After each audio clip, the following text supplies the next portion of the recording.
Assalamualaikum warahmatullahi wabarakatuh. Nama saya Antoni Kasahputra, 3 digit terakhir 197. Sini saya akan menjelaskan tentang pengertian dan tujuan pemberdayaan masyarakat. Yang pertama, pemberdayaan masyarakat adalah suatu upaya atau proses untuk menumbuhkan kesadaran, kemauan, dan kemampuan masyarakat dalam mengenali, mengatasi, memelihara, melindungi, dan meningkatkan kesejahteraan mereka sendiri. Sedangkan di bidang kesehatan, pemberdayaan masyarakat adalah suatu upaya atau proses untuk menumbuhkan kesadaran, kemauan, dan kemampuan masyarakat dalam memelihara dan meningkatkan kesehatan. Sedangkan menurut para ahli, menurut Robinson menjelaskan bahwa pemberdayaan adalah suatu proses pribadi dan sosial, suatu pembebasan kemampuan pribadi, kompetensi, kreativitas, dan kebebasan bertindak.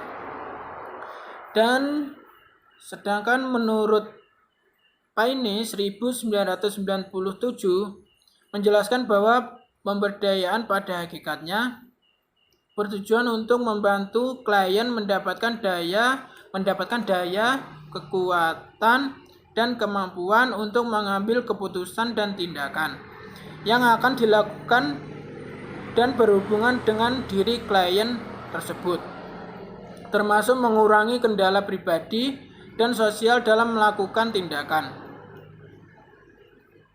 Yang selanjutnya adalah tujuan pemberdayaan masyarakat. Menurut Mardi Kamto, terdapat 6 tujuan pemberdayaan masyarakat, yaitu yang pertama, perbaikan kelembagaan. Dengan perbaikan kegiatan atau tindakan yang dilakukan diharapkan akan memperbaiki kelembagaan, termasuk pengembangan jejaring kemitraan usaha. Yang selanjutnya adalah perbaikan usaha. Perbaikan pendidikan, semangat belajar, perbaikan akses bisnislitas, kegiatan, dan perbaikan kelembagaan diharapkan akan memperbaiki bisnis yang dilakukan. Yang ketiga adalah perbaikan pendapat. Dengan terjadinya perbaikan bisnis yang dilakukan, diharapkan akan dapat memperbaiki pendapat yang diperolehnya, termasuk pendapatan keluarga dan masyarakat. Yang selanjutnya adalah perbaikan lingkungan. Perbaikan pendapatan diharapkan dapat memperbaiki lingkungan fisik dan sosial karena kerusakan lingkungan seringkali disebabkan oleh kemiskinan atau pendapatan yang terbatas. Yang kelima adalah perbaikan kehidupan. Tingkat pendapatan dan keadaan lingkungan yang membaik diharapkan dapat memperbaiki keadaan kehidupan setiap keluarga dan masyarakat. Yang keenam adalah perbaikan masyarakat. Kehidupan yang lebih baik yang didukung oleh lingkungan fisik dan sosial yang lebih baik diharapkan akan terwujud ke kehidupan masyarakat yang lebih baik pula. Warahmatullahi wabarakatuh. Saya Listia Lelatul Agustina dari kelas MBS 3E, nomor induk mahasiswa 12405193209. Saya akan melanjutkan penjelasan dari Saudara Antoni, yaitu tahap-tahap pemberdayaan. Pemberdayaan sebagai suatu proses tentunya dilaksanakan secara bertahap, tidak bisa dilaksanakan secara instan. Adapun tahapan pemberdayaan menurut Ambar Teguh Sulistiani yang dikutip oleh Aziz Muslim dalam buku yang berjudul Dasar-Dasar Pengembangan Masyarakat. Tahap-tahap tersebut antara lain yang pertama, tahap penyadaran dan pembentukan perilaku. Perlu membentuk kesadaran menuju perilaku sadar dan peduli, sehingga merasa membutuhkan peningkatan kapasitas diri. Dalam tahapan ini, pihak yang menjadi sasaran pemberdayaan harus disadarkan mengenai perlu adanya perubahan untuk merubah keadaan agar dapat sejahtera. Sentuhan penyadaran akan lebih membuka keinginan dan kesadaran akan tentang kondisinya saat itu, dan demikian akan dapat merangsang kesadaran akan perlunya memperbaiki kondisi untuk menciptakan masa depan yang lebih baik. Sehingga, dengan adanya penyadaran diri ini dapat mengunggah pihak yang menjadi sasaran pemberdayaan dalam merubah perilaku. Yang kedua adalah tahap transformasi pengetahuan dan kecakapan keterampilan. Dalam hal ini, perlu adanya pembelajaran mengenai berbagai pengetahuan dan kecakapan keterampilan untuk mendukung kegiatan pemberdayaan yang dilaksanakan. Dengan adanya pengetahuan dan kecakapan keterampilan, maka sasaran dari pemberdayaan akan memiliki pengetahuan, kemampuan, dan keterampilan yang menjadi nilai tambahan dari potensi yang dimiliki, sehingga pada nantinya pemberdayaan dapat berjalan sesuai dengan tujuan yang diharapkan. Yang ketiga, tahap peningkatan kemampuan intelektual dan kecakapan keterampilan. Dalam tahapan ini, sasaran pemberdayaan diarahkan untuk lebih mengembangkan kemampuan yang dimiliki, meningkatkan kemampuan dan kecakapan keterampilan yang pada nantinya akan mengarahkan pada kemandirian. Secara keseluruhan, bahwa menurut Ambar Teguh Sulistiani menyatakan tahapan pemberdayaan dilakukan melalui 3 tahapan, yaitu penyadaran, transformasi pengetahuan dan kecakapan, sedangkan yang paling akhir, tahap peningkatan kemampuan intelektual dan kecakapan keterampilan. Sedangkan menurut Isbandi Rukminto Adi ada 7 tahapan pemberdayaan. Yang pertama adalah tahap persiapan, yaitu petugas dan penyiapan lapangan. Penyiapan petugas dimaksudkan untuk menyamakan persepsi antara anggota tim fasilitator mengenai pendekatan yang akan dipilih. Sedangkan penyiapan lapangan dimaksudkan untuk melakukan studi kelayakan terhadap daerah yang akan dijadikan pemberdayaan. Yang kedua adalah tahap assessment, yaitu tahap ini dimaksudkan untuk mengidentifikasi masalah yang dirasakan dan juga sumber daya yang dimiliki masyarakat sasaran pemberdayaan. Yang ketiga, tahap perencanaan alternatif program atau kegiatan. Pada tahap ini, fasilitator secara partisipatif mencoba melibatkan masyarakat untuk berpikir tentang masalah yang dihadapi dan bagaimana cara mengatasinya. Dalam upaya mengatasi permasalahan yang ada, masyarakat diharapkan dapat memikirkan beberapa alternatif program dan kegiatan yang dapat dilakukan. Yang keempat, tahap formulasi rencana aksi. Pada tahap ini, fasilitator membantu masing-masing masyarakat sasaran pemberdayaan untuk memformulasikan gagasan mereka, terutama dalam bentuk tulisan bila ada kaitannya dengan pembuatan proposal yang akan ditujukan ke pihak penyandang dana.